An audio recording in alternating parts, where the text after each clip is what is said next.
Сегодня пятница, 12 июля 2024 года, 9 часов утра в Башкортостане. И под аккомпанемент утренних птиц я и мой коллега Евгений Коноплин вас приветствуем в программе «Аспекты республики» на канале «Аспекты Башкортостан». Женя. Доброе утро всем, доброе утро. Я и дрезденские птицы передают вам привет. Да. Именно так. Ну, а в целом наша программа, помимо этой важной детали, проходит в обычном формате, поэтому здесь мы ждем ваших комментариев в чате YouTube-трансляции, ждем лайков, ждем поддержки канала «Аспекты Башкортостан» с помощью добровольных пожертвований, которые можно отправлять по адресам ссылок, которые легко найти в описании к трансляции. Я имею в виду сервисы Boosty и Donation Alerts. Здесь все на своих местах. Также, я надеюсь, на своих местах наше с вами содержательное и при этом острое, местами даже очень серьезное общение. Соответственно, будем постепенно переходить от слов к делу и к нашей содержательной части. Так.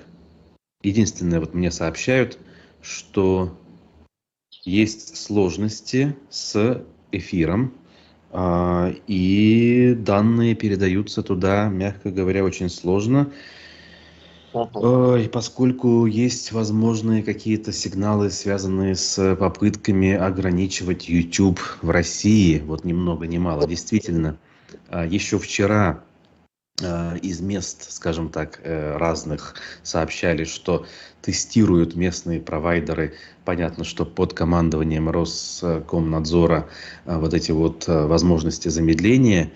И вот прямо сейчас коллеги из редакции Уфимской подтверждают правоту этих догадок. Вот прямо сейчас я смотрю нашу трансляцию, она, мягко говоря, не очень. Окей. Но будем иметь в виду, что нас в этот момент мы записываем, и в случае, если трансляция не сработает, а потом окажется опубликованной в записи. Но, да, как говорится, да, лихая беда начала, и это симптом, мягко говоря, с одной стороны давно ожидаемый, с другой стороны крайне возмутительный, что ли. Ну, давайте, впрочем, как говорится, к делу. Жень, давай тебе слово. С какой бы новости ты начал сегодняшнее наше обсуждение? Так как у нас немножко ламповые с тобой эфиры, вот, с отходами в сторону периодически, я бы начал с твоей новости. Я решил у тебя украсть новость про экс-депутата Госсобрания от КПРФ Рустама Хафизова, который жалуется, что коммунистам не дают возможности зарегистрироваться на выборах в Уфимском районе. Вот. Рустам Хафизов ссылается на то, что создается опасный прецедент, когда снимают сразу весь список кандидатов от КПРФ. В дальнейшем, если не будет должной реакции руководства, партия рискует остаться без своих представителей в представительных органах власти. Так вот, я как бывший член КПРФ, вообще-то. Даже так. 17-18 лет, да, я был частью Котлугужинского большой вот истории и агитации, с работой с кандидатами в депутаты различных самых уровней. Тут Хафизов говорит о том, что если партия не проявит силу, то, так сказать, их повестка, вот она не будет нигде освещаться, и вообще вот они вот как левая история, они вот бедные несчастные помрут. Я помню совершенно другое, что партия КПРФ состоит, по крайней мере, Уфимский риском, который вот находится напротив нашего Конгресс-холл же, да, это я... Да, именно так, на углу Закивали. Да, он состоит обычно из двух типов кандидатов, насколько я на тот момент помню. Это только еще Шосбрикс прошел. Это либо люди каким-то, вот как-то они еще сохранились с советских времен, такие нафталиновые лет 85, либо это люди абсолютно беспринципные, не имеющие никакого отношения ни к левой повестке, ни к правой повестке, ни к какой-либо бы то ни было повестке. Просто люди, которые понимают, что они праймерис Единой России по тем или иным причинам пройти не могут, поэтому они идут от КПРФ. О какой партии, жесткой, сильной, он здесь говорит, как обычно, непонятно. Вот. А у меня есть прекрасная история, которая характеризует обитателей этого самого рискома, когда у этих почетных старцев под 90 собрания, и один из участников не пришел. И они ему звонят 5 раз, 10 раз звонят, не берет. Они всем собранием начинают его провожать, что типа вот, походу, ушел на покой, такой-то, такой-то. Потом через 3 часа они таки находят его как-то, вот, он сам выходит на связь, они уже там все его проводили, все. И говорит, вы знаете, я, говорит, пошел за грибами сегодня в лес и забыл, оказывается, что сегодня собрание, а мужичку реально там по 90 лет. И и смех и грех просто, что там творилось, такой музей по интересам, такой, я бы сказал, вот этих вот престарелых товарищей. Поэтому, ну что ж, все, что хотел, я в целом сказал про партию КПРФ и про все остальные. Мне кажется, такая профанация, какая-то оппозиция. Ну, я не знаю, честно, я в это не очень верю, особенно посмотрев это, вот, так сказать, из первого курса. Прекрасная характеристика и пример показательный. Тут даже уже какие-то дополнения не нужны, на мой взгляд, для того, чтобы полную картину составить. Хотя я уверен, что у наших зрителей и так, в общем, представление есть по поводу того, что из себя представляет так называемая действующая российская оппозиция. Я дальше иду. Пока еще новости, так скажем, проходные, но тоже важные и показательные для уфимцев и башкортостанцев в целом. Госкомжилстройнадзор. Вот такая вот государственная федеральная структура, я вам скажу, но находящаяся в Башкортостане, отказалась от своих требований в суде по иску о признании недействительным разрешений на строительство дома рядом с госцирком в Уфе. Я просто напомню, эти две безобразные высотки, они уже свою высоту, скажем, набрали на месте АКФ, но летом 2022 года казалось, что есть шанс эту стройку отменить, тем более, что никто иной, а глава Башкирии Ради Хабиров высказывался, что это безобразие, нужно его остановить и не дать позволить этому случиться, в принципе. Видимо, с его подачи вот этот вот самый Госкомжилстройнадзор решил судиться, и пытался это делать, но у застройщика и у мэрии, которая выдала ему все документы, как она высказывалась в законном порядке, были на это другие планы. И, соответственно, в суде, вот, который, оказывается, до сих пор в арбитраже длился, представитель Госкомитета пояснил, что с момента обращения в суд застройщик СЗ «Проспект» успел значительно продвинуться в строительстве многоэтажного дома. То есть, раз он успел уже продвинуться, значит, какой смысл судиться? Давайте мы судиться не будем. Хотя изначально мы хотели доказать, что застройщик здесь не прав. Ну, такая себе логика, да? Это как если убийца начинает, значит, свое черное дело. И если он уже справился, то, ну, в общем-то, зачем мешать? Ну, все, человека не спасешь же уже. Пусть закончит и все. И не будем мы его трогать. Там условные полицейские могут так говорить. Кстати, они так и говорят, да? Когда убьют, тогда и зовите, грубо говоря. В общем, вот такие странные параллели напрашиваются на ум, когда эти новости читаешь, наблюдаешь. Вот. А у нас тем временем трансляция текущая в YouTube, ну, мягко говоря, полностью остановилась. Поэтому работаем на потенциальных зрителей, которые будут смотреть нас в записи. Но, если честно, прям-таки новый мир фактически у нас сейчас возникает. Это такой маркер, да. Что, знаешь, вот ведешь текучки эфира, а потом раз, вот что-то происходит, как твой эфир, когда ты, открыв один глаз, увидел, что война началась. Вот, это примерно то же самое. То есть мы именно сейчас сталкиваемся с тем, что YouTube потихонечку нам говорит пока-пока. Угу. Да, и на фоне того, что так называемые, в кавычках, убийцы YouTube все появляются и появляются, правда, таковыми не становятся.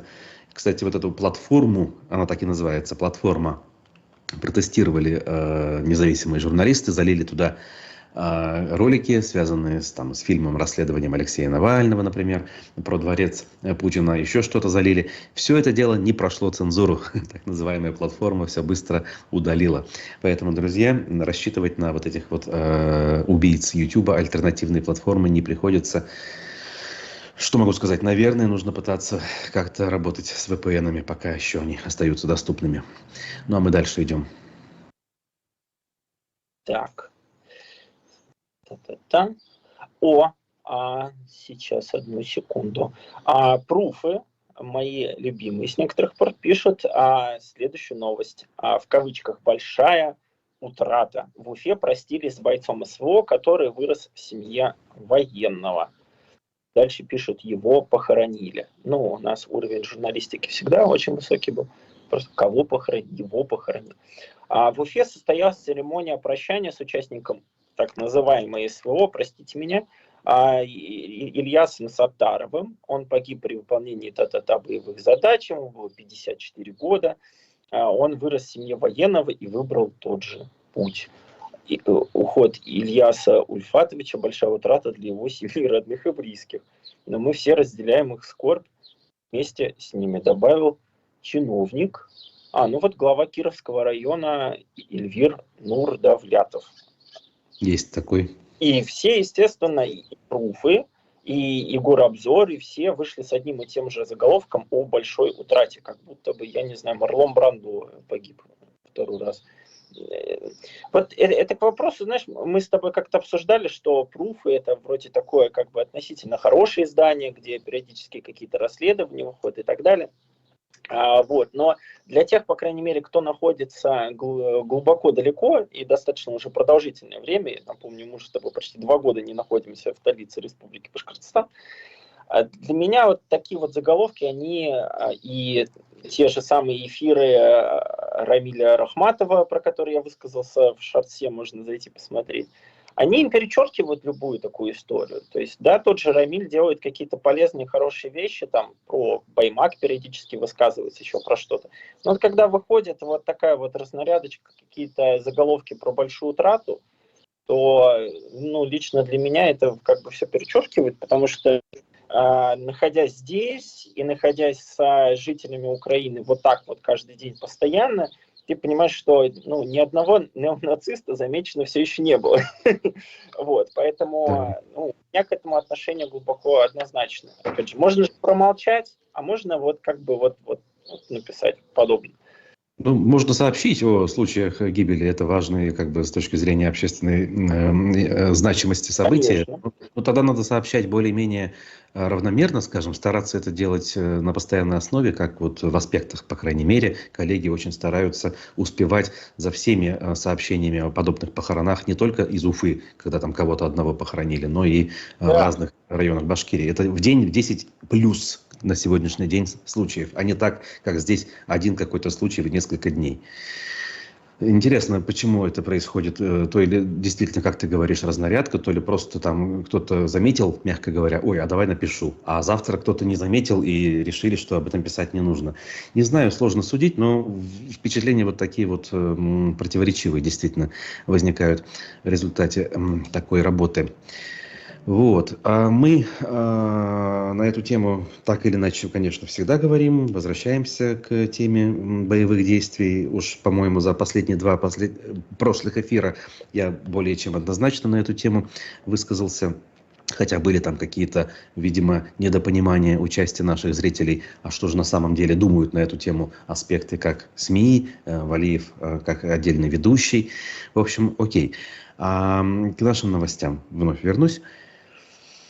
В Уфе Шахшинский мост раскрыл новые детали того, как, опять же, все устроено. С другой стороны, не новые детали, он, скажем так, с новой эффективной, скажем, такой, знаете ли, значимостью приоткрыл завесу тайны для тех, кто, может быть, не знал, как все работает, как работают чиновники, как они пытаются решить сиюминутные проблемы, возникающие даже не неожиданно, ведь в данном случае вполне себе по плану.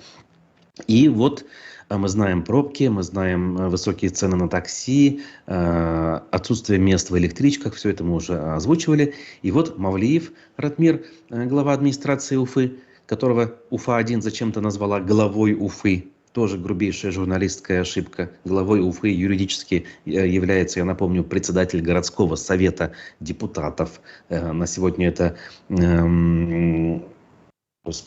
Марат Васимов, такой вот застройщик. Так вот, глава все-таки администрации Уфы или сити-менеджер, как у нас было принято при Елалове, но по сути нынешний глава администрации тоже сити-менеджер, значит, поручил таки открыть Шахшинский мост пораньше. Для этого он приехал на место событий. Судя по официальным данным, УФА-1 пишет, он приехал туда с инспекцией. Правда, вместе с ним туда увязались журналисты, а также исполняющая обязанности министра транспорта Башкортостана, вот девушка, да, о которой мы также недавно говорили. Вся Уфа сообщила, что мэр Уфы поручил открыть пораньше. Также он возложил обязанности по контролю все на ту же ИО министра транспорта Любовь Минакову. Со слов чиновника, именно она должна проконтролировать качество работы. И вот таким образом, пышным, соответственно, они утешили, видимо, страждущих уфимцев. Насколько утешили, конечно, надо спрашивать уфимцев. Надеюсь, вы прокомментируете, друзья, у нас под эфиром, когда мы это дело опубликуем все-таки в YouTube, если он все еще будет работать. Вот. Я лишь добавлю, что по свидетельствам тех, кого я лично знаю, ну, ситуация действительно очень непростая. И ничего сложного было предугадать эту самую ситуацию. И не говорить вот эти глупости, о которых Ради Хабиров позволил себе заикнуться на оперативке, что беды большой нет, сказал он в понедельник, хотя беда ровно в те минуты происходила в жизни очень многих тысяч, наверное, уфимцев, которые просто-напросто застряли и не смогли добраться до работы и так далее, и так далее. Ради Фаритов не знает, видимо, что не у всех есть вертолеты. А насчет новости, мне интересно, знаешь, с какой точки зрения? Во-первых, конечно, прекрасный заголовок, даже мэр устал от пробок. Журналист, конечно, ему надо подумать, немножко почитать другие заголовки. Обращаясь к самой новости, ссылается УФА-1 на телеграм-канал всей Уфы, который традиционно у нас отвечает за что? За то, что мэр хороший. Вот про это весь бедный... Я напомню, что телекомпания муниципальная, принадлежит Уфимской мэрии. Ну, тут все понятно. И у них, естественно, и их никто обычно не смотрит. То есть они на свои эфиры зовут кого угодно, как угодно, ни денег, там, ни бюджета, ничего нет, насколько я помню, как поработавший на половине наших телеканалов, могу сказать, что вся Уфа, наверное, самый бедный. Но для меня это первый прецедент, когда, если вспомнить предыдущих мэров, то мы о них помним всегда только одно сплошное плохое, только потому что как бы муссируется всегда вот эта вот концепция, что мэр плохой, глава республики за мэром приглядывает, его бьет по кумполу, говорит, нет, вот неправильно делаете, и вот эта концепция сохранялась. Сейчас я читаю новости часто и натыкаюсь на то, что Мавлиев так раз, Хабиров скажет, потерпите, Мавлиев приезжает, говорит, нифига, не потерпите, надо открыть. И этот, например, с вот этой на госцирке истории, Хабиров выступает против, тот раз что-то вот уфимская администрация раз за, и тоже какой-то конфликт интересов постоянно виден, и это интересно, у нас политическая борьба в Башкортостане практически. Интересное наблюдение. Ну, к сожалению, прошу прощения, это все-таки, наверное, не борьба, это иногда какие-то эксцессы исполнителя, когда молодой, но, видимо, амбициозный все-таки наш начальник позволяет себе, ну, скажем так, некоторые вольности. И пока его по рукам за это дело не ударяют, в общем, он продолжает в том же духе. Но, как мы знаем, такие вещи очень легко прекращаются. Вот. Ну и к главному, о чем сегодня хотелось поговорить, о том, что сразу несколько новостей на тему развития баймакского дела вчера поступили, в том числе стараниями наших, ну скажем, глобальных на сегодняшний день коллег, федеральных, раньше сказали бы мы, но сейчас вот как бы это уже не совсем, конечно, российские журналисты, поскольку издание «Медиазона», оно не только там иностранный агент, но и даже нежелательная организация, если я правильно помню. Вот. И особо поэтому даже и в эфире «Аспектов» упоминать об этом долго не будем, просто без упоминания, скажем так, по содержательной части. Во-первых, обвиняемыми по делу о протестах в Баймаке, оказывается, стали в том числе 50-летние фермеры-близнецы. И одного из них мы с вами уже знаем, поскольку о нем говорили довольно много. Это тот самый Ильшат Ульебаев, который первым фигурантом предстал перед судом в Орске, Оренбургской области, признал свою вину и вот уже ждет последнего заседания, где, скорее всего, будет вынесен приговор. Он, оказывается, не один по этому делу проходит. Его брат-близнец Иршат Ульебаев также по этому делу арестован, и ему вменяют также участие в массовых беспорядках и насилие в отношении силовиков. Значит, о том, что он находится в СИЗО по неизвестному делу, стало известно вообще вот только-только сейчас. То есть про Иршата СМИ не сообщали, мы не знали об этом. Когда уже в отношении брата его, родного близнеца, даже суд начался.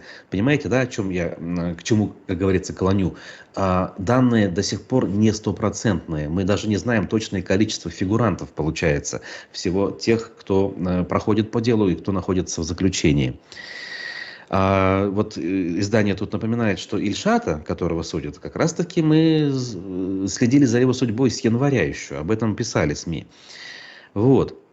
Тут, значит, подробности, понятно, нам сейчас не очень нужны. Вообще, кто, почему был арестован, мы все прекрасно знаем, почему. Люди пришли на защиту Фаиля Алсынова в частности, ну и, наверное, в более широком смысле на защиту некого чувства собственного достоинства.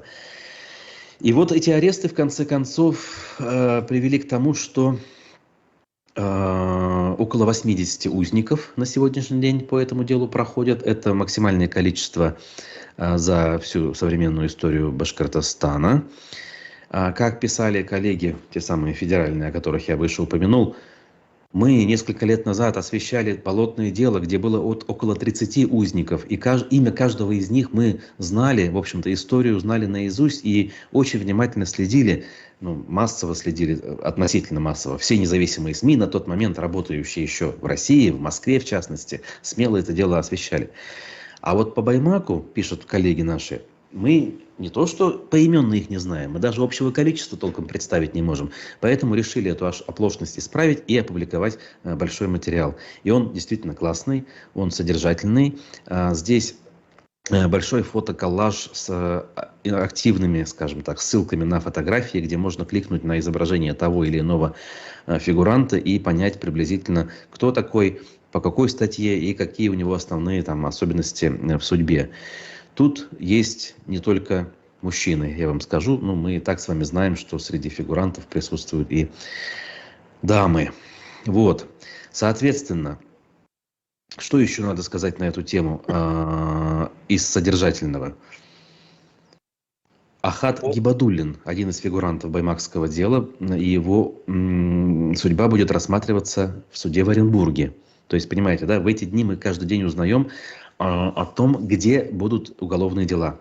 И ни одного из них не планируется рассмотреть по существу в Башкортостане. Все за пределами региона. Ахат Гибадуллин в Оренбурге, пишут «Аспекты». Арест ему продлили на 3 месяца до октября. Это, опять же, общее место. Сейчас всем продлеваются аресты до октября. Гибадуллин уроженец, собственно, Ишмурзина, Баймакского района, откуда все начиналось на самом деле, да. Мастер на все руки, ремонт сделает и электрику, и технику отремонтирует, рассказали о нем в семье. От телефона до автомобиля. И еще одного фигуранта баймакского дела, Федана Исмагилова, решили судить в Тольятти. Напомню, в Тольятти уже у нас есть группа фигурантов, дело которых скоро-скоро стартует. Исмагилов у нас уроженец села Аскарова Абзелиловского района, это райцентр. В 1989 году он там родился. Значит, родственники возобновили сбор средств на оплату услуг его адвоката. И, соответственно, ждут уже старта уголовного дела. Что сказать? Все это дело начинается в таком, знаете ли, активном массовом порядке. И не связаны ли вот эти блокировки, ограничения скорости Ютуба в Башкортостане, в частности? Мы сейчас не можем утверждать, что это происходит на федеральном уровне. Не связано ли это с тем, что как раз-таки суды по Баймаку вот-вот стартуют? Пока я ответить на этот вопрос не готов. Прямо сейчас пытаюсь шерстить новости. Пишут ли вообще что-то про YouTube и его ограничения, в регионах ли, в отдельных ли провайдерах связи. Но по моим данным, как минимум у 2 провайдеров в Уфе есть проблемы. Это государственный Ростелеком и это независимый, казалось бы, Уфанет. В общем, опять же новая реальность, как мы вначале отметили. Если Уфанет не работает, то как бы у нас большая часть республики без YouTube. Ну, Да. это очень грустно, потому что каждый раз открываешь, вот у Ильшата, например, 8 несовершеннолетних детей, и жена больная раком.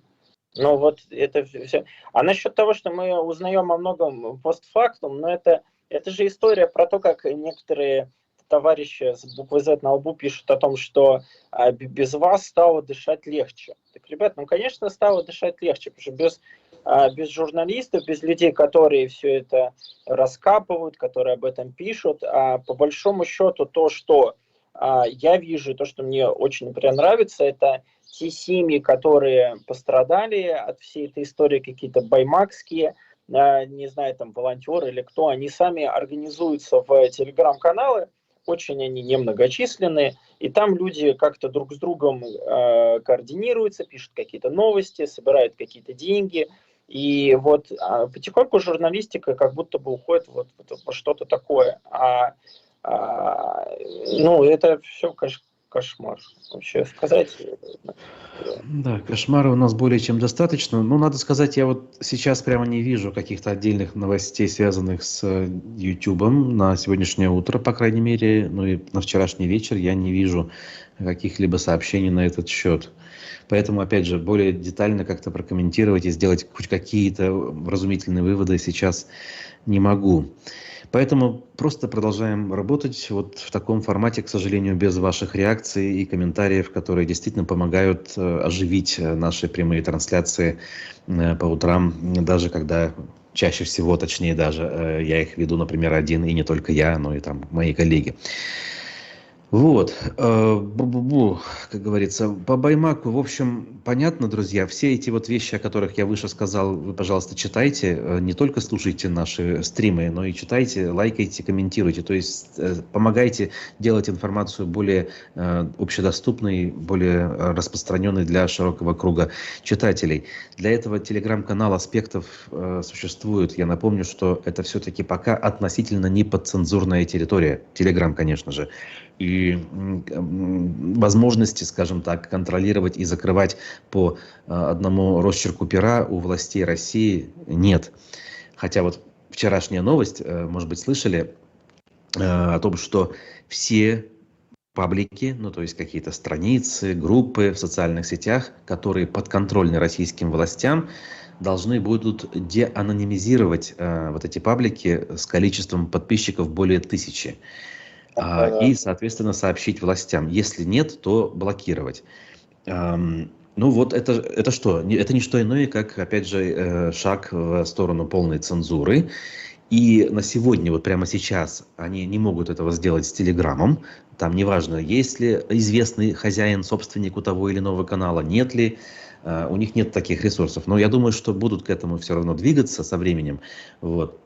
Так или иначе, и Дуров, собственно, основатель, владелец, он, как выясняется, к сожалению, договороспособен с некоторыми властями и режимами античеловечными по миру. Вот, поэтому, опять же, если мы сейчас с вами контактируем как-то, это не значит, что мы сможем контактировать в обозримом будущем, там, я не знаю, через 6 месяцев, а может быть раньше, ну, может позже, не знаю. Но вот то, куда мы движемся, это, по сути, поступательное движение. Да, иногда оно замедляется, но оно все равно идет. Идет в сторону полностью закрытого северокорейского или туркменского, если хотите, интернета. Ну, нас как-то постоянно и время от времени кто-то говорит о том, что мы преувеличиваем, но я вот представляю, это, знаешь, эти очереди из девочек, у которых пабличек ВКонтакте с какими-нибудь, не знаю, песенками, картинками, или которого фотограф, и вот они стоят в очереди, чтобы получить кляузу, такую бумажку с печатью же.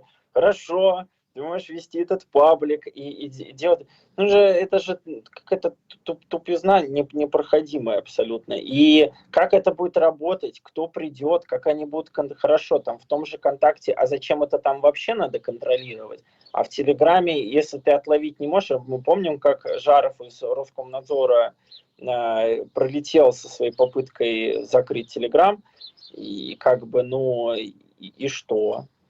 Вот, оно зачем? Российский сценарий обычно отличается от северокорейского в том, что у нас, может, иногда и пытаются какие-то такие истории делать, но они чаще всего не работают. То есть, ну каким образом это будет работать? И я не понимаю, вот какая-то инициатива депутата, которая она вот прошла, а потом, ну, мне кажется, оно совершенно не дееспособно просто на сегодняшний день даже. Ну, впрочем, я думаю, подавляющее большинство даже позитивных инициатив наших депутатов, к счастью, в этом смысле, или как данность недееспособны. Тем более, Да. что позитивных-то у них инициатив фактически и нет. Одни сплошные заградительные, ограничительные, запретительные, в конце концов, законы и поправки. И это касается зачастую не только той самой государственной дуры, как ее назвал никто иной, как Александр Бастрыкин, наш с вами любимый персонаж, упоминаемый даже в аспектах Башкортостан. Перенял, так сказать, эстафету Владимира Владимировича Познера, который позволил себе такой выпад еще 10 лет назад в эфире, 12 лет назад, какой там, в 2012 году это было в эфире Первого канала. Вот. Но трансляции нет, и у меня вот, значит, планшет, где я обычно ее наблюдаю, постоянно пытается уйти в сон, потому что нет никакой трансляции. И это, опять же, вносит сумятицу в план, на самом деле, даже, потому что все-таки одно дело, когда мы работаем по относительно устоявшейся схеме, другое дело, когда вот все очень иначе происходит. Как ты верно заметил, что-то похожее в голове у меня вот с 24 февраля 2022 года, когда ты пришел после выходного дня, у тебя какой-то план, вроде бы обычный более-менее, и эти новости сбивают с толку, и ты вроде как продолжаешь вещать по этому самому плану, но мысли немножечко о другом крутятся в голове. Итак, значит, дальше. По Так, тем давай новостям. посмеюсь над товарищем Давай. Габасовым и над вот, ну, я Я хотел просто напомню, Руслан Габасов у нас иностранный агент и в реестре террористов и экстремистов, если я правильно помню, но лишним сказать не будет. Это бывший зампредседателя движения «Башкор», то есть Фаиля Алсынова, вот, ныне находящийся в политической эмиграции в Евросоюзе. вы знаешь, вот я бы на этом уже остановился. Насколько это все немножко даже комично, а насколько и трагично даже, потому что почему ты сейчас это, грубо говоря, делаешь, эту осторожность проявляешь, даже несмотря на то, что у нас прямого эфира уже даже нету, и мы уже сидим уже кто в Берлине, кто в Дрездене, за 1000 километров и так далее, потому что, ну, часть редакции, как все понимают и знают, у нас находится в Уфе, и мы как бы то есть мы даже уже полузапрещенные, без паблика ВКонтакте, без работающего сайта и уже прямых эфиров, и уже все практически уже не работает, мы все равно пытаемся как-то вот оно вот как-то... Коллеги находятся в Башкортостане. Да, Исключительно одна причина. да. Так, возвращаясь к новости, подвели итоги всероссийского конкурса на написание гимна города Уфы. Это, понятно, очередная профанация, что Абсолютно. Зачем, и сразу перебью, а зачем писать имя Уфы как-то иначе, кроме как вот три шурупа, известное, как говорится, написание, которое придумано естественным путем еще в советские годы. Так, продолжай. Ну, по составу коллегии, где, опять же, там средний возраст очень глубоко за, конечно, это никакой не суперконкурс, где бы какие-то там и молодежь привлечь, ничего, никакой молодежи там особо не пахнет, какие-то 60 работ представлены. Это советский язык такой, творческие объединения, исполнители самых разных возрастов порадовали экспертов разнообразием музыкальных жанров. Угу. Ни много ни мало, да. Да, это, ну вот оно все, оно присланное, но они смотрят. А в контексте чего я все это рассказываю, то никому не нужна новость. В контексте того, что параллельно с гимном Уфы у нас в этот же день выходит новость о том, что Руслан Габасов вместе со своими какими-то дизайнерами и какими-то людьми, которые с ним там в этой миграции находятся, в Литве, да, они находятся. Ну нет, он в частности, да, про других я не знаю. Это понятно. Дизайнеры-активисты продолжают работать над будущей валютой независимого Башкортостана. Они сочинили какую-то валюту с рублями и копейками своими, добавили туда героев, которых они считают должны быть на валюте, в том числе археолог Мажитов, господи, кто же еще? Акмула, Шихан Таратау и так далее, и так далее, и так далее, Бабич, в общем, все это интересно.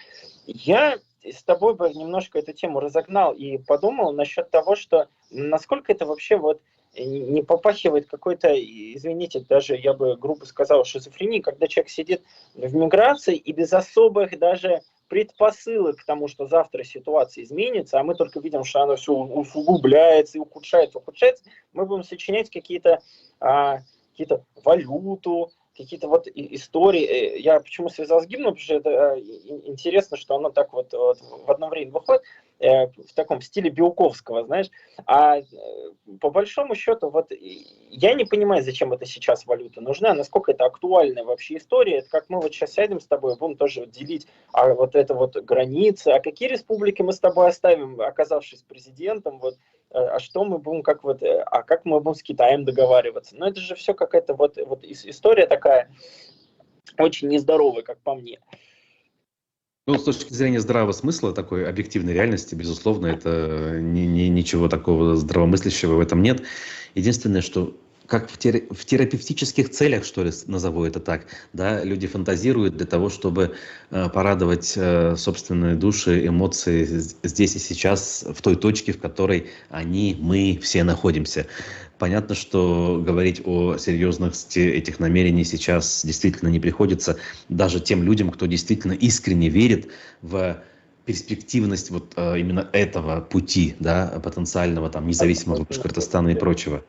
Хотя эта тема сама по себе имеет право на дискуссию, потому что я напомню, например, лично моя точка зрения и раньше была, и в общем-то сейчас остается таковой, что я придерживаюсь линии ныне заключенного политика Айрата Дильмухаметова о том, что федерация имеет право на существование, но в нормальном, цивилизованном, федеративном виде, основанном на договорах, заключенных снизу, скажем так, да, а не спущенных сверху.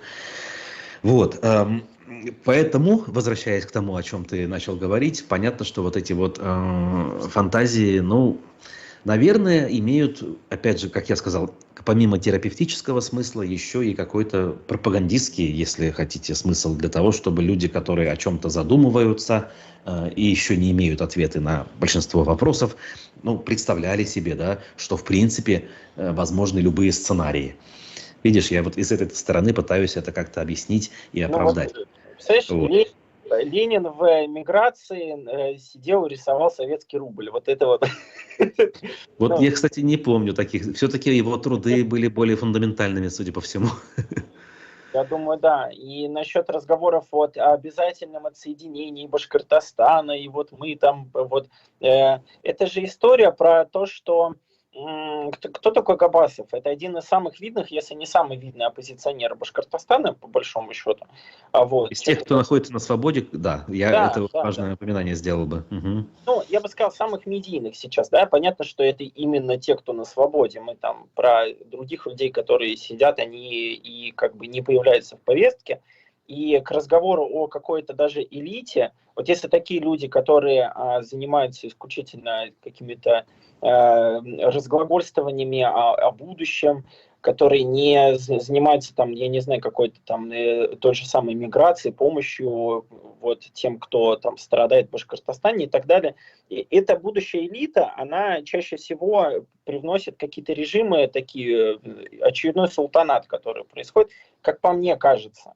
Даже человек занимается популизмом откровенным. И как бы, ну, куда это приводит обычно, когда такие люди до власти дорываются, которые, безусловно, дико мечтают об этой власти, и как-то вот у них какие-то влажные фантазии на эту тему происходят, оно вполне себе известно. Ну, лично я, например, против отсоединения того же Башкортостана и других нацреспублик, просто потому что, понятное дело, что за все это время элита, которая бы могла бы стоять в фундаменте, она кто-то сидит, кто-то вычищен по вот этими всеми бесконечными чистками, а остаются вот такие люди, которые, как вот я недавно, опять же, его читал, он пишет о том, что вот Россия гулагами истребляла башкир. Ну, а русских она не истребляла, эта система ГУЛАГа, она была глубоко национальной, да, и же вот это же в любом посте ты видишь исключительно посыл. Я просто обращаюсь к зрителям, прошу больше проявлять какую-то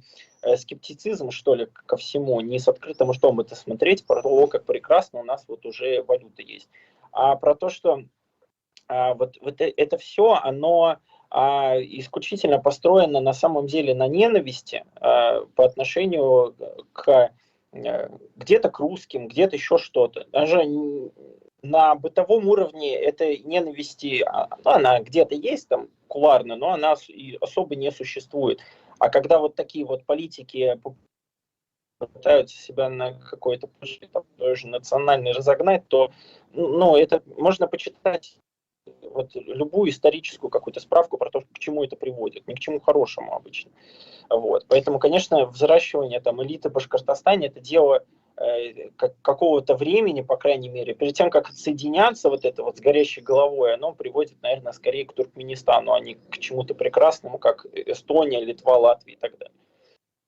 Да, твои опасения понятны, аргументы тоже вполне логичные, уместные, и тут я не могу не согласиться с 99% твоих тезисов, действительно. То есть дискутировать на эту тему можно и нужно, но при этом нужно, конечно, аргументы разные учитывать, в том числе, вот очень важный момент ты отметил, что жестокость российского режима в разные периоды его истории, она была, к большому сожалению, это такова реальность, адресована в адрес самых разных людей, в том числе в адрес титульного народа, русских, безусловно. Я вот не уверен, что, например, тот же Иван Грозный истребил больше татар, скажем, чем русских. Это вопрос очень, конечно, болезненный, но нет у меня на этот вопрос однозначного ответа. Если он у специалистов и ученых, кто эту эпоху изучал более основательно, я тоже не знаю. Вот, поэтому тут надо на это смотреть, опять же, более широко. Тема больная, тема очень острая и вообще как бы триггерная, на самом деле, для российских властей в том числе, поэтому рассуждать на эту тему непросто, даже находясь на удалении, опять же, учитывая, что аспекты были и остаются местными региональным башкортостанским изданием. Поэтому имейте в виду, когда мы на эту тему говорим, нам тоже не просто формулировать какие-то тезисы, когда мы что-то там анализируем и тем более даем прогнозы. Ну а дальше, если идти все-таки к новостям, которые остались лично у меня, их не так много, пруфы обратили внимание вот на что. На то, как Башкортостан покинула одна из самых известных чиновниц в команде башкирского Минздрава. Речь про Ирину Кононову, заместителя министра здравоохранения Башкортостана. Накануне она улетела обратно в Москву, где трудилась ранее, пишут коллеги. Новое место работы неизвестно. На сайте Минздрава удалена вся информация о ней. Кононова была назначена на должность замминистра в марте 2019 года, то есть сразу после того, как Хабиров приехал в Башкирию и привез с собой министра Максима Забелина. Родом Кононова из Оренбургской области, долгое время работала в системе Минздрава Москвы, города, и зарекомендовала себя как востребованный специалист. В Уфе она жила в гостинице «Айгуль». Я напомню, это гостиница в задней части театра, Башдрамтеатра имени Мажита Гафури. Там ее обыскали в апреле 2022 года, пишет издание. На тот момент в гостинице номер стоил 8 тысяч рублей в сутки. Ей вменяли уголовное дело о халатности. И вот дальше важные детали, к которым я хочу присоединиться, и которые вообще меня заставили эту новость взять, хотя в глобальном смысле она, конечно же, куда менее масштабна, чем все, о чем мы чаще всего говорим. Период ее работы пришелся на коронавирус, где она проявила себя с положительной стороны, откликаясь на потребности врачей и благотворителей. И вот дальше цитата издательницы, благотворительницы Рауфы Рахимовой. Ирина Вячеславовна быстро откликнулась на помощь врачам во время ковида и обращалась к благотворителям. Просила помочь, потому что благотворительные фонды сделают быстро, а через ведомство нужно было соблюсти бюрократические процедуры. Мы помогли на 8 миллионов рублей СИЗами для врачей. Меня удивляло, что Кононова решала вопросы мгновенно, была на связи круглые сутки. брала ответственность на себя и понимала беду врачей, которые оказались без защиты в красной зоне. Мне жаль, что она ушла. Считаю, что многое в Минздраве держалось на ней, сказала Рахимова. И я здесь не могу не поделиться своими воспоминаниями с 2020 года, как бывший шеф-редактор «Эхо Москвы» в Уфе. И в самые тяжелые ковидные месяцы именно Кононова действительно, как высокопоставленный чиновник, всячески откликалась на любые призывы подключиться к прямому эфиру по Зуму, Скайпу, прийти живьем в студию. И, знаете, отвечала на вопросы самые сложные. А мы их тогда задавали сплошь и рядом, потому что сами не понимали, что происходит и чего ждать. И, кстати говоря, тогда я не знал, что она тоже командированная. Чуть позже узнал, правда. И это еще один кирпичик вот в копилку знаний о том, что как ни крути, на поверку выясняется, что чиновники, которые к нам приехали в качестве варягов вместе с Хабировым, так называемые красногорские, московские, они все плюс-минус более открытые, более какие-то ответственные и, я не знаю, готовые к диалогу люди. Список тот же самый Забелин, тот же самый Марзаев, уж извините, да, там при всех своих нюансах. Вот это Кононова и еще несколько менее значимых персонажей я могу вспомнить. И несмотря на то, что они все часть системы, там, единороссы, там, я не знаю, там, их работа так или иначе на войну, значит, заточена, даже если не заточена, но поддерживает ее. Вот это важный критерий. Наши местные, башкортостанские, доморощенные тоже такие встречались и встречаются. Но это куда более редкий вид среди наших. А вот они все плюс-минус как один, вот такие вот, знаете ли, открытые и ответственные. И вообще молодцы, по большому счету. Какие тут выводы можно сделать? Делайте, может быть, сами. Но если, Жень, тебе есть что добавить, то пожалуйста. Ну, я помню, что, конечно, у нас в основном те же министры, чиновники, они, если наш уровень взять, башкортостанский, как я, новостник РБК в том числе бывший, да, это в 99% люди, которые как будто бы их сзади вот так завелись, вот это, и они выходят, ты у них что-то спрашиваешь, и они говорят, сегодня то-то. И это абсолютно неживые существа. И то, что те выводы, которые напрашиваются после того, что ты сказал, они немножко, ну, мы сейчас совсем уже зайдем и обидим. Мы власть обижаем, сейчас мы еще обидим тех, кто скажет то, что мы эти имперцы там и так далее и тому подобное. Поэтому, Нет, тут про людей, тут никакого отношения к тому, что вот мы тут такие все колхозники, а они там, значит, все великие. Нет, ну вот конкретные люди оказались вот такими, все.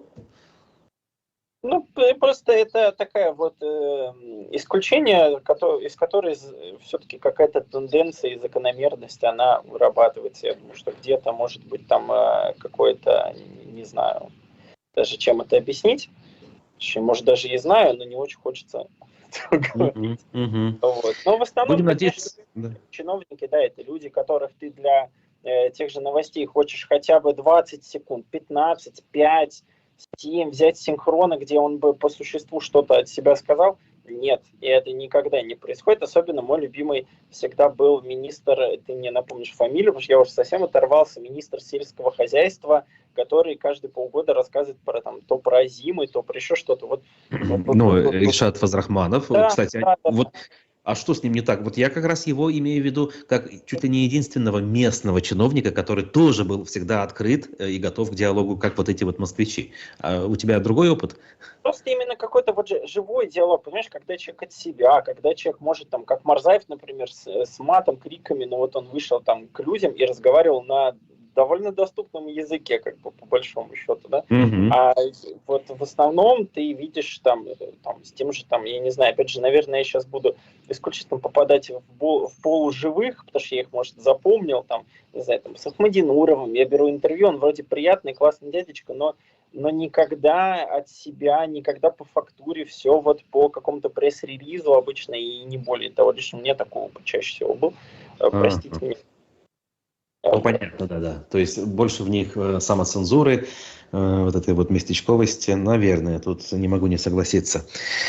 Ну, на сегодняшний день, конечно, все эти рассуждения, эти наблюдения такими кажутся, ну, скажем так, не от мира сего, да, которые вообще удалены от тех реальных проблем, от того ужаса, который нас окружает. Но мы же не можем только об ужасе, да, в наших программах. Некоторые наши зрители даже жалуются, типа, ну, у вас все плохо. Вот мы говорим, что даже не все плохо, это во-первых, а во-вторых, есть среди наших чиновников даже относительно более-менее вменяемые люди. Да, действительно, это так. Мир не черно-белый.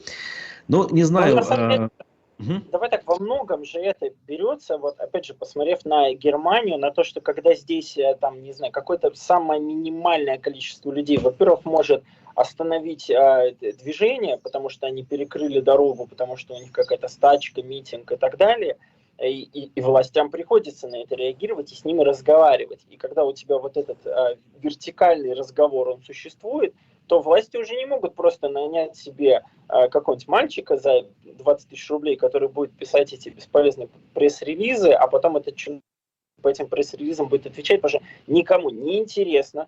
Новость вышла и вышла, что там, какие цифры, где у них что на 20%, как обычно, выросло на 5, на 10, постоянно что-то растет где-то, и придется разговаривать. А пока у нас этого разговора вертикального, какого-то обратного нету, и ну, мы имеем дело с тем, что имеем, к сожалению, вот так вот. Кто-то, кто хочет сам разговаривать, а не захотела бы это Кононова разговаривать, ну и что? Же ничего бы не произошло, по большому счету. Мы бы сказали, ну да. Ну, вот. Она бы пресс-релизом бы тебе отвечала на твои звонки, что обращайтесь на сайт, там вся информация. Поэтому, Но было иначе все-таки. да. Кстати, вот еще же у меня одна есть публикация на сегодня, как раз она связана с чиновниками, но и вновь Уфимской мэрии. Взял я в качестве текста сообщение аж от 28 июня, свежее не нашел. Но это важно. Смотрите, 28 июня писал «Коммерсант», что почему-то не сама мэрия, а Центр общественной безопасности Уфы покупает 8 москвичей за 20 миллионов рублей. Значит, по условиям контракта легковые автомобили должны быть поставлены в течение 10 дней. Кстати, с 28 июня 10 дней мы, видим, уже прошли. Мощность бензинового двигателя с турбонаддувом должна составлять от 150 до 200 лошадиных сил. В комплектации, в частности, обязательны круиз-контроль, подушки безопасности, подогрев зеркал заднего вида, парктроник, система распределения тормозного усилия. Автомобили должны быть оснащены люком с электроприводом и шторкой, системой экстренного оповещения «Эроглонасс» и датчиками дождя. Тут про, значит, предприятие ООО «Элит Уфа», которое эти машины должно было поставить, написано. Но нас не это интересует. Я к чему? Я увидел в телеграм-каналах, что машины поступили в Уфимскую мэрию. И, судя по всему, это в рамках исполнения там, поручения, закона, я не знаю чего, не помню точно, на то, чтобы чиновники пересаживались с иностранных импортных автомобилей на отечественные. Или, по крайней мере, не пересаживались, но покупали уже в случае необходимости замены новые машины отечественного производства. Ну, во-первых, это абсолютное очковтирательство и показуха само по себе изначально. Здесь у меня никаких в этом сомнений нет. Прежде всего потому, что «Москвич», разумеется, российским автомобилем не является. Это вообще не «Москвич». Мы прекрасно с вами понимаем, что это «Джак», по-моему, да, корейская марка. Господин Мишустин, делайте хотя бы руль. Вот, даже руль, даже шильдики там нормально наклеить не могли, по крайней мере, поначалу. Местами был шильдик «Москвича», а местами оставался джековский. Это во-первых, да. Во-вторых, что хочу сказать. Мэрия Уфимская, ну, скажем так, не самый богатый муниципалитет и вообще, как бы, ну, структура, скажем, чиновничья. У нас есть побогаче республиканские органы власти. Про них я пока не слышал, чтобы они закупали москвичи. Вот у нас мэрия закупает, при том, что если верить тем публикациям, которые я видел, на них должны сесть главы районных администраций. Вот тот самый Эльвир Нурдавлятов, которого ты сегодня вспоминал, там и далее по списку. Судя по всему, это же может отнестись к мэру и его заместителям. Так вот, к чему я это все? Они до сегодняшнего дня ездили на довольно-таки неплохих и не самых старых Тойотах Камри, очень надежных японских автомобилях, которые могут вынести и 10, и 20 лет эксплуатации без больших проблем. Так вот, вспоминая автомобиль в частности, вице-мэра Дениса Ганиева, который я наблюдал летом 2022 года, это была очень свеженькая Toyota Camry, служебная, с водителем. Вот. И, на мой взгляд, за 2 года она уж точно из строя не вышла, конкретная эта машина, и у других, судя по всему, то же самое. Ну, то есть, пытаясь угодить каким-то вот этим сиюминутным ура-патриотическим интересам, деньги на ветер, тем более, что качество сборки этих самых москвичей, с позволения сказать, я абсолютно в этом убежден, сильно хуже, чем качество сборки Toyota, которые, еще раз напомню, есть в наличии, на них они ездили на сегодняшний день. И, в общем-то, требовать замены эти машины еще не могли, потому что они выглядели, как минимум, внешне не старыми. Кузова-то мы отличаем поколение, скажем. Это не 2007 и даже не 2012 год. Это куда более свежее поколение. Может быть, не все экземпляры были такими. Но в любом случае, мне кажется, в этой ситуации могли бы вести себя поскромнее, приобрести продукцию, уж, если хотите, АвтоВАЗа, которая хотя бы относительно более российская по степени локализации производства тех или иных деталей. Ну, в общем, выводы делайте сами, хотя, с другой стороны, они очевидны. Ага. У меня новость очень теплая, потому что, во-первых, тебе вспоминается Немцов? Знаешь, такая новость, типа, они пересели на москвичи, когда он предлагал там всех на Волге посадить. А во-вторых, мне кажется, что портал госзакупок, он слишком дискредитирует то, что любой человек может зайти и найти, кто там что где купил. Мне кажется, вот то, что он публично существует, а это вот такие времена 2007-2008 год, поздние первопутинские, ранние медведевские, это все оно прям, вот тоже мы это куда-то провожаем потихоньку, потому что в Северной Корее, я думаю, портала госзакупок нету и быть не может, потому что власть от Бога. Ну, смысла нет, да, конечно. Да, и это все такая, знаешь, вот новости, это было в России, это было давно, вот мне кажется, это все потихоньку уходит. А насчет Немцова и автомобилей, вот то, как он это хотел сделать, да, подняв тем самым автопром, и как это в итоге реализовалось в том, что мы просто лобаки «Москвич» приклеили на китайские автомобили, это, конечно, немножко грустно в этом плане. А то, что потратили денег, ну это настолько не новость просто. Где-то кто-то за 20 миллионов... Ну хорошо, что купили автомобили, Руслан, а не ручки, знаешь, уже неплохо. Это так. Ну что ж, если новостей больше нет, у меня на самом деле закончились, будем постепенно закругляться, да? Да, ну... Сколько у нас, час прошел? Практически час прошел, да. Немножко сумбурно он прошел, прежде всего, потому что новые обстоятельства, в которых мы оказались. Я очень надеюсь, что как минимум на какое-то обозримое будущее удастся решить проблему. Либо действительно это тесты Роскомнадзора, которые закончатся и все будет работать, либо мы как-то найдем способы, чтобы все-таки транслировать, потому что вроде как полное закрытие YouTube даже еще не анонсировали российские, даже какие-нибудь депутаты-ястребы молчат на эту тему в последнее время. То есть все-таки рассчитываю, что мы с вами будем, друзья, общаться, встречаться, поэтому... Так же, как и было, остается актуальным поддержка канала «Аспекты» самыми простыми, но деятельными, значит, поступками. Это комментарии, это лайки, по возможности финансовая поддержка с помощью Boosty и Donation Alerts. Поэтому, в общем, все здесь как обычно. Будем считать, что в нашей жизни ничего не изменилось, по крайней мере, по сравнению с тем, что было неделю там, или 2 назад.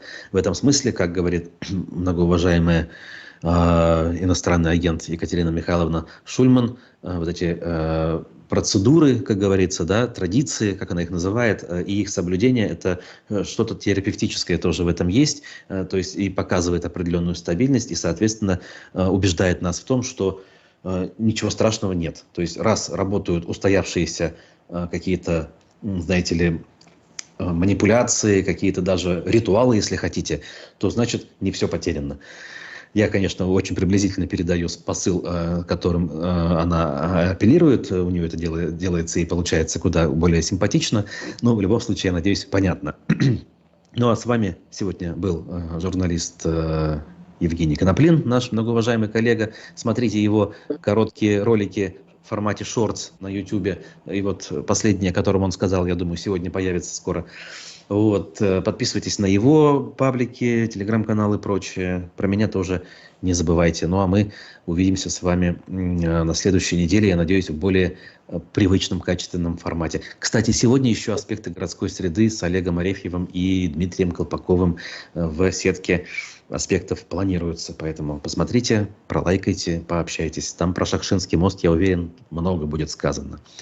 Зато понятно, зачем мы заблокировали нашу страницу во ВКонтакте, знаешь, что мы, конечно, теперь оттуда прямой эфир вести не сможем. Ну, это да, очевидно, как и Одноклассники. Мы там стримили раньше. Мы одновременно вели стрим и в Одноклассники, и ВКонтакте, да. Это же вот относительно недавнее прошлое. Ой, ну все, спасибо, друзья, будьте здоровы, до новых встреч, как говорится, и до свидания.